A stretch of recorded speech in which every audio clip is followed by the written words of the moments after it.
ഈ job related യാത്ര പോകുമ്പോൾ ലെന കൂടെ പോകുമോ? എപ്പോഴും വെക്കേഷൻ ആയിരുന്ന സമയത്ത് അങ്ങനെയാണെങ്കിൽ കൂടെ വരും. ഇപ്പോഴും പലരും ചോദിക്കുന്ന നിഖിലിന്റെ ജോബ് എന്താണ്? ഞാൻ അതെ എല്ലാവരും ചോദിക്കാറുണ്ട്, ജോലിയുണ്ട്. പലരും വന്നിട്ട് നിനക്കൊക്കെ വല്ല പണിക്കും പോയിക്കൊണ്ടില്ല എന്നൊക്കെ പറഞ്ഞ് കമന്റ് ഇടാറുണ്ട്. ആ സമയത്ത് എനിക്ക് പണിയുണ്ടടാ എന്ന് തിരിച്ച് പറയണമെന്നുണ്ട്. പിന്നെ പോട്ടാണ് നമ്മളൊന്നും കൈയടിച്ചു.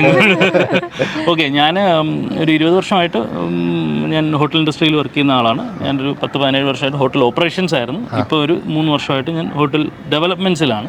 ഹോട്ടൽസ് എന്ന് പറയുമ്പോഴത്തേക്ക് സ്റ്റാർ ഹോട്ടൽസ് ആണ്. അപ്പോൾ ഞാൻ വർക്ക് ചെയ്യുന്ന കമ്പനി ഒരു അമേരിക്കൻ കമ്പനിയാണ്, വിൻഡം ഹോട്ടൽസ് ആൻഡ് റിസോർട്ട്സ് എന്ന് പറയും. വിൻഡം WINDHAM.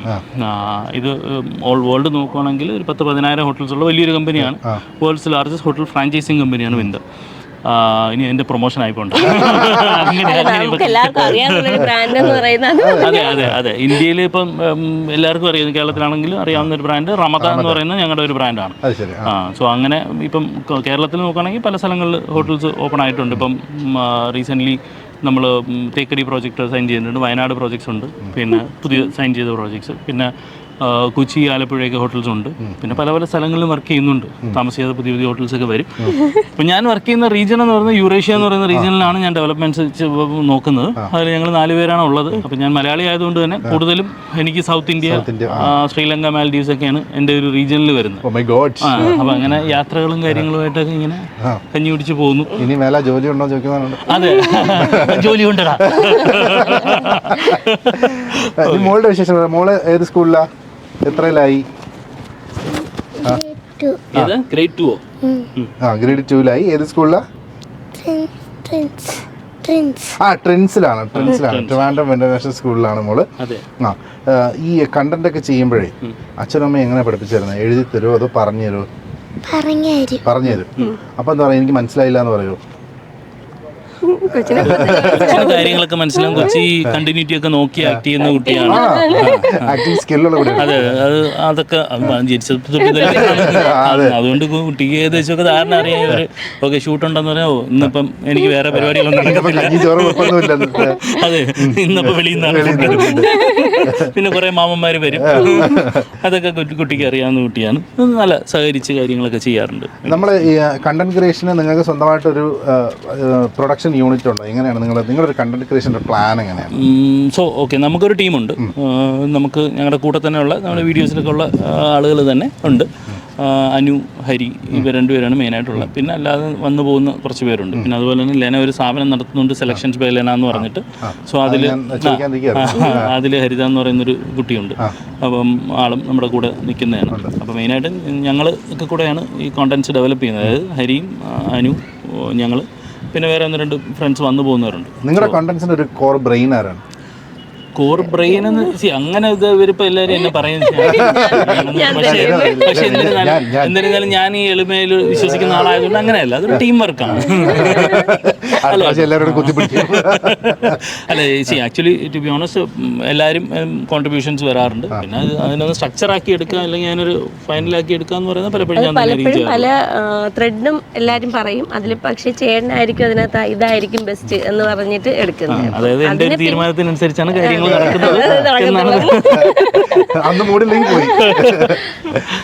ഇതിന്റെ ഒരു സ്ക്രിപ്റ്റ് അങ്ങനെ എഴുതി നമ്മളങ്ങനെ ചെയ്യാറില്ല. നമ്മൾ കൂടുതലും പോലും ഒരു സംഭവം എങ്ങനെയാണെന്ന് വെച്ചാൽ അതിൻ്റെ ഒരു സ്ട്രക്ചർ നമ്മൾ നോക്കിയിട്ട് അതിനെ ഡെവലപ്പ് ചെയ്ത് ചെയ്തങ്ങ് പോകും. അത് പിന്നെ അങ്ങോട്ടും ഇങ്ങോട്ടൊക്കെ മാറി ഷൂട്ട് ചെയ്യണമെങ്കിലും എനിക്ക് മൈൻഡിൽ നിൽക്കും. അതുപോലെ തന്നെ ഇപ്പോൾ ടീമും ഏകദേശം ആ ഒരു രീതിയിൽ തന്നെയാണ്. അപ്പം കുറച്ചൊന്ന് അങ്ങോട്ടും ഇങ്ങോട്ടും ഒക്കെ ആയാലും നമ്മൾ ഐഡിയ ഉണ്ടാവും എങ്ങനെയാണെന്ന്. ഇപ്പോൾ ഇവിടെ ഇത്തിരി വെട്ടം കുറവാണെങ്കിലും ഞാൻ വന്നപ്പോൾ തൊട്ട് എൻ്റെ കണ്ണിലടിക്കുന്നത് നീല ഉടുപ്പിൽ ആ ഒരു തിളങ്ങുന്ന സാധനം ലെനയാണോ അതിൻ്റെ സെലക്ഷൻ? അതെ, ഇത് സെലക്ഷൻസ് ബൈ ലെനയാണ്. ഇത് ഓൺലൈൻ വാങ്ങിയതാണ്. എന്റെ ബ്രദറിന്റെ കല്യാണത്തിന് മേടിച്ച കല്യാണം കഴിഞ്ഞ് 2-3 ദിവസം കഴിഞ്ഞ് സാധനം കിട്ടിയത്. അന്ന് ഇട്ടപ്പോഴേ എനിക്ക് ഇത്തിരി ടൈറ്റ് ആയിരുന്നു, ഇപ്പോഴും ഇത്തിരി ടൈറ്റ് ആണ്. എന്നിരുന്നാലും പിന്നെ ഇന്ന് നിങ്ങളൊക്കെ വരുന്നതുകൊണ്ട് ഞാൻ പിന്നെ കലയിക്കോട്ടെ എന്ന് തിരിച്ചെടുത്തിട്ടാണ് ഇത് ഇട്ട് കഴിഞ്ഞപ്പോഴത്തേക്കും ലെന പറഞ്ഞു ഇതിനാണ് തേപ്പെന്ന് പറയുന്നത്. ലെനടുത്ത് ഞാൻ എന്തോ ഇടുന്ന അല്ലെങ്കിൽ അങ്ങനെ ഒരു പ്ലാനിങ് ഒന്നും ഇല്ലായിരുന്നു. ഞാൻ പോകുന്ന ഷേവൊക്കെ ചെയ്ത് ചെറുതായിട്ടൊന്ന് കളറൊക്കെ ചെയ്ത് മീശയൊക്കെ കളർ ചെയ്യാണ്ടായിരുന്നു. കുറച്ച് പ്രായമായില്ല. അതെ. അപ്പൊ അങ്ങനെ ഇതൊക്കെ ചെയ്തിട്ട് വന്നിട്ട് പിന്നെ ഞാൻ ഇതിന്റെ ഉദ്ദേശത്തിൽ ഉണ്ടായിരുന്നതേ അല്ല. ഇത് ആക്ച്വലി എക്സിബിയുടെ ലോഞ്ചിന് അന്ന് അവിടെ പോയ സമയത്ത് ലുലുവിൽ ഒരു ലോഞ്ച് ഉണ്ട്. അന്ന് ഇട്ടുകൊണ്ട് പോയ ഷർട്ടാണ്. അതിന് ശേഷം പിന്നെ ഇന്ന് അതെ. അപ്പൊ അതാണ് ഇത് ഓൺലൈൻ വാങ്ങിയത്. എങ്ങനെ പോകുന്നു സെലക്ഷൻസ് ബൈ ലെന? അതിന്റെ ഒരു ഇൻസ്പിറേഷൻ എന്താ? കുഴപ്പമില്ല, നല്ല രീതിയിൽ പോകുന്നുണ്ട്. ഒത്തിരി വർഷമായിട്ട് ഞങ്ങൾ വിചാരിച്ചൊരു കാര്യമായിരുന്നു, പക്ഷെ ഇപ്പോൾ ഒരു വർഷമായിട്ട് അത് എന്താണ് ഇംപ്ലിമെന്റ് ചെയ്തിട്ട് ഒരു വർഷമായുള്ളൂ. അതിന്റെ ഒരു ഇൻസ്പിറേഷൻ എന്ന് പറയുന്നത് നമ്മുടെ ഓഡിയൻസ് തന്നെയാണ്. അത് ഞങ്ങൾ നോക്കിയിട്ടുള്ള ഒരു കാര്യം എന്ന് വെച്ചാൽ ഒരുപാട് പേര് ലെനയുടെ സെലക്ഷൻസ് ഓരോ ഇപ്പോൾ ഡ്രസ്സൊക്കെ ഇടുന്ന സമയത്ത് ഒന്ന് കമന്റ് ഇട്ട് ചോദിക്കാറുണ്ട്. അത് അപ്പം എനിക്കിതിനെക്കുറിച്ച് സത്യം പറഞ്ഞാൽ ഇപ്പോഴും ഒരു ഐഡിയ ഇല്ല. ഇത് ഇങ്ങനെയാണ്, എന്താണ്, ഏതെങ്കിലുമൊക്കെ എടുത്ത് കാണിച്ചിട്ട് ഇത് കൊള്ളാമോ എന്ന് വെച്ചാൽ എനിക്ക് അറിഞ്ഞൂടാ. അതെ, ഒന്നും അറിയാം. പിന്നെ ഇതിന്നൊക്കെ തമാശ എന്ന് പറഞ്ഞാൽ നമ്മൾ പറയുന്ന ഏതാണോ അത് അവർ എടുക്കത്തില്ല. അപ്പൊ അങ്ങനെയും കൂടെ ഉള്ളതുകൊണ്ട് എനിക്ക് വലിയൊരു ധാരണയില്ല ഇതിനെക്കുറിച്ച്. ഞാൻ അതിൽ ബോധറാവാറില്ല. പക്ഷെ ഈ ആളുകൾ ഇങ്ങനെ പറയുന്നത് കണ്ടപ്പോൾ എനിക്ക് തോന്നി ഇവള് കൊള്ളാമല്ലോ, ഇവളുടെ സെലക്ഷൻ അപ്പൊ മോശമല്ല, അതല്ലാന്ന് എനിക്ക് ആദ്യമേ അറിയാം. അപ്പൊ എന്നിരുന്നാലും പിന്നെ ഇവളുടെ ഈ ഇതിന്റെ സെലക്ഷൻ എത്ര മോശമല്ല എന്നുള്ളത് തോന്നൽ വന്നു. അപ്പൊ പിന്നെ ഞാൻ തന്നെ ചോദിച്ചു, നമുക്ക് ഇങ്ങനെ ഒരു സംഭവം ചെയ്തുകൂടെ എന്ന് ചോദിച്ചപ്പോൾ പിന്നെ പുള്ളിക്കാരത്തേക്ക് അതിലൊരു താല്പര്യമുണ്ട്. അപ്പൊ അങ്ങനെ നമ്മൾ ചെയ്തതാണ്. ഇതിൻ്റെ ഒരു ഓപ്പറേഷൻസ് എങ്ങനെയാണ് നടക്കുന്നത്? ഇത് സ്റ്റോക്ക് സെലക്ഷൻ എപ്പോഴും ഒരു ക്ലോത്തിങ് സ്റ്റോർ എന്ന് പറയുമ്പം അത് നമ്മൾ ഐഡന്റിഫൈ ചെയ്യണം, നമ്മൾ സ്റ്റോക്ക് ചെയ്യണം, അങ്ങനെയൊക്കെയാണോ? ഇതിൽ ഒരു കറക്ഷൻ ഉണ്ടെന്ന് പറഞ്ഞിട്ട് സോറി, ഇതൊരു ക്ലോത്തിങ് സ്റ്റോർ മാത്രമല്ല. സെലക്ഷൻസ് ബൈ ലെന എന്ന് പറയുന്നത് ഇപ്പോൾ ലെനയുടെ സെലക്ഷൻസ് എന്ത് തന്നെയാണെന്നുണ്ടെങ്കിലും നമ്മളത് വിറ്റ് കാശാക്കും. ഇനിയിപ്പോൾ ഞാനും സീക്യൂട്ടി മാത്രമേ ഉള്ളൂ. അപ്പോൾ ഈ പറയുന്ന അത് മാത്രമല്ല, ഓർണമെന്റ്സും അങ്ങനെ ഞാൻ എൻ്റെ ഒരു വണ്ടി ഞാൻ വിറ്റിട്ടാണ് നമ്മൾ ഈ വണ്ടി എടുത്തത്. അപ്പോഴും ഞാൻ വിചാരിച്ചു OLX ഇടുന്നതിന് പകരം സെലക്ഷൻസ് ബൈ ലെനയിലിട്ടാണ്. അല്ല, സെലക്ട് ചെയ്യുന്നത് നമ്മൾ തന്നെയാണ് സെലക്ട് ചെയ്യുന്നത്. പല സ്ഥലങ്ങളിൽ പോയി സെലക്ട് ചെയ്യാറുണ്ട്. നമുക്ക് ഇപ്പം എവിടെയെങ്കിലും പോകുമ്പോൾ ഒത്തിരി സാധനം കാണും. അതിനകത്ത് നമുക്ക് ഏറ്റവും ഇഷ്ടപ്പെടുന്ന ഇപ്പം ലേറ്റസ്റ്റ് ആയിട്ട് ഞാൻ ചെയ്ത ഒരു ടോപ്പിൻ്റെത് നല്ല എൻക്വയറീസ് ഉണ്ടായിരുന്നു. സംഭവം സാധനം സോൾഡ് ഔട്ട് ആയി. ഇനി ഈ സാധനം പിന്നെയും റെഡിയാക്കണം. കാരണം അങ്ങനെ ചിലത് നല്ല രീതിയിൽ നമ്മുടെ പല വെൻഡേഴ്സ് ഉണ്ട്, മാനുഫാക്ചേഴ്സും പലരുണ്ട്. അപ്പോൾ അവരുടെ അടുത്ത് പോയി കാണാറുമുണ്ട്. ഈ പറയുന്ന പല സ്ഥലങ്ങൾ, അതായത് കൂടുതലും നമ്മൾ ഈ പറയുന്ന ഇപ്പം മൈസൂറോ, ഈറോഡ്, പിന്നെ കൊച്ചിയൊക്കെ നല്ലൊരു മാർക്കറ്റാണ്. പിന്നെ ഈ പറയുന്ന നമ്മുടെ തിരുപ്പൂർ, അങ്ങനെയൊക്കെയുള്ള സ്ഥലങ്ങൾ, ബാംഗ്ലൂർ, മധുരൈ, മുംബൈ. ഇൻഡിപെൻഡന്റ് ആയിക്കൊണ്ടിരിക്കുന്നു. സപ്പോർട്ട് വേണം. അല്ല അങ്ങനത്തെ ഒരു എനിക്ക് കൂടെ എന്റെ സപ്പോർട്ട് ഉണ്ടെന്നുണ്ടെങ്കിൽ എല്ലാത്തിനും ഞാൻ അപ്പൊ എനിക്ക് ഡബിൾ പണിയാണ്. അത്രേ ഉള്ളൂ. അല്ല, അങ്ങനെ ഷോപ്പിലെ കാര്യമൊന്നുമില്ല, ബാക്കിയുള്ള ഈ പറയുന്ന കാര്യങ്ങൾ ചെയ്തോളാം. ഹെൽപ്പ് ഇൻ ദ സെൻസ് ഈ പറയുന്ന സ്ഥലങ്ങളിൽ എത്താനും പർച്ചേസ് ചെയ്യാനും അങ്ങനെയൊക്കെ ഉള്ളു. അല്ലാണ്ട് ഇപ്പോൾ ഷോപ്പിലെ കാര്യത്തിനൊക്കെ ഓക്കെയാണ്. അപ്പോൾ സംഭവിച്ചത് എന്താ വെച്ചാൽ, നമ്മൾ മുകളിൽ സംസാരിച്ചു വന്നപ്പോഴേക്കും മഴ പെയ്തു.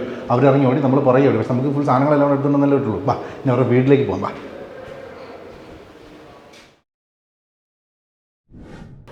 എന്താണ് മഴ ഇറങ്ങി ഓടി. അപ്പം ഇതാണ് ഇവരുടെ സ്വപ്ന ഭവനം. അതെ, സദ്ഗമയ. വീടിന്റെ പേര് സദ്ഗമയ. ബോർഡ് വെച്ചിട്ടുണ്ട്. ബോർഡ് ഇതുവരെയ്ക്കും നമ്മൾ വെളിയിൽ വെച്ചിട്ടില്ല. സദ്ഗമയ. അതെ, വൈ സദ്ഗമയ ചോദിക്കണം. സമാധാനം വേണമെന്നുണ്ട്. എല്ലാവരും സദ്ഗമയ പേര് ഇഷ്ടപ്പെട്ടിട്ട് എടുത്തതാണ്. സംസ്കൃത് വേർഡാണ്, സമാധാനം എന്നാണ് അർത്ഥം. പിന്നെ എല്ലാം കൂടെ കൊണ്ട് ഇഷ്ടപ്പെട്ടു. പക്ഷെ ഞാനും സിയും കുറച്ചൊരു മോഡേൺ ആയതുകൊണ്ട് ഞങ്ങള് വേറൊരു പേരാണ് സെലക്ട് ചെയ്തത്. അതെ, അത് ചെയ്യണം. അതുകൊണ്ടാണ് ഇത് ഇതുവരെയ്ക്കും അവിടെ വെക്കത്തില്ല. ഞങ്ങള് സിലേനിയം എന്നുള്ളൊരു പേരാണ്. അതെന്തോ ആയിക്കോട്ടെ. സോ അങ്ങനെ സിലേനിയം എന്ന് പറയുന്ന പേരാണ് ഞങ്ങള് പ്ലാൻ ചെയ്തിരുന്നത്. പക്ഷെ അതിവിടെ വേറെ ഏജൻസി ഫ്ലാറ്റ് ആയതുകൊണ്ട് തന്നെ പേരിന് അത്ര പ്രസക്തി ഒന്നും ഇല്ല. പിന്നെ നമ്മൾ അതുകൊണ്ടാണ് നമ്മള് 6 എടുക്കാൻ എല്ലാം കൂടെ വേണ്ട. അപ്പം ഇതാണ് ഇവരുടെ എന്താണ് സ്വപ്ന ഭവനം. ഇത് ഒന്ന് നമുക്ക് ഓഡിയൻസ് ഒന്ന് കാണിക്കാം.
അപ്പൊ എനിക്ക് റീൽ അഭിനയിക്കാൻ മാത്രമല്ല നന്നായി ചായടാൻ അറിയാം.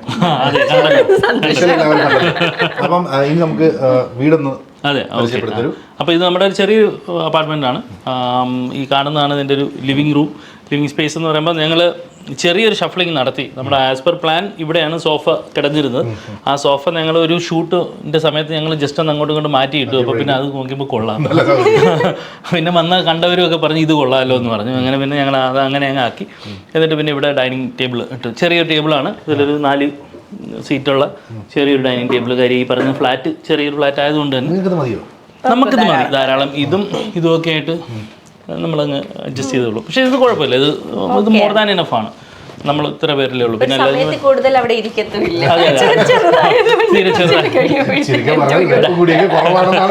അതല്ല ഡയറ്റ് ആയതുകൊണ്ട് ചെറിയ സീറ്റ് കൂടെ ആകുമ്പോഴത്തേക്ക് അധികം നേരം ഇരുന്ന് കഴിക്കത്തില്ല.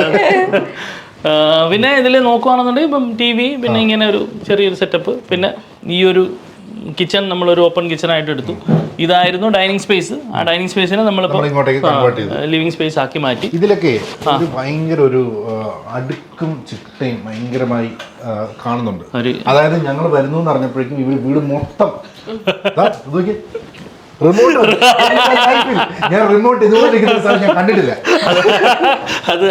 അതല്ലെങ്കിൽ ഒരു ഞാൻ ഹോട്ടലിൽ വർക്ക് ചെയ്യുന്ന ആളല്ലേ. അപ്പൊ എനിക്ക് ഈ അലൈൻമെന്റ്സ് കാര്യങ്ങളൊക്കെ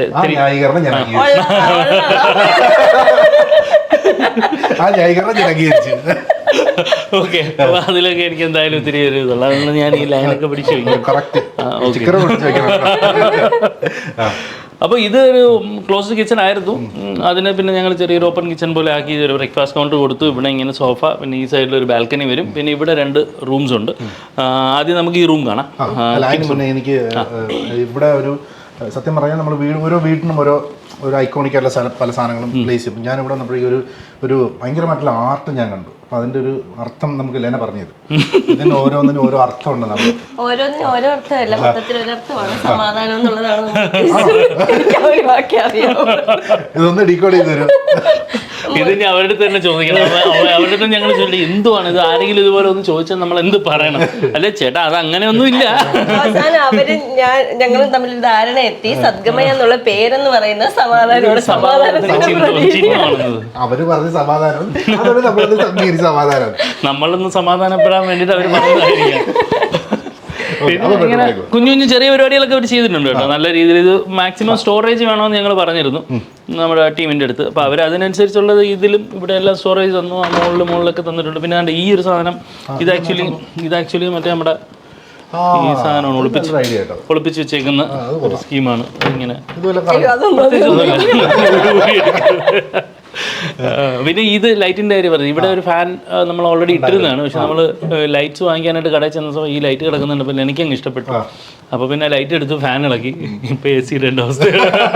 പക്ഷെ എന്നാലും ചൂടില്ല കേട്ടോ. പിന്നെ ഈ കാണുന്നത് ആണ് നമ്മുടെ ഈ മെയിൻ റൂമാണ്. വീട്ടിലെ മെയിൻ താരത്തിൻ്റെ കൂടെ അവിടെ നിൽക്കുന്നത്. സോ സിയാനയുടെ റൂമാണിത്. സോ അതെ, ഒരു ചെറിയൊരു ബങ്ക് ബെഡ് പോലെ ചെയ്യണമെന്ന് പറഞ്ഞിരുന്നു. അപ്പോൾ അത് അവര് ഇവളുടെ അടുത്ത് തന്നെ ചോദിച്ച് ഇവളുടെ രീതിക്ക് ഇഷ്ടത്തിനനുസരിച്ച് അങ്ങ് ചെയ്തതാണ്.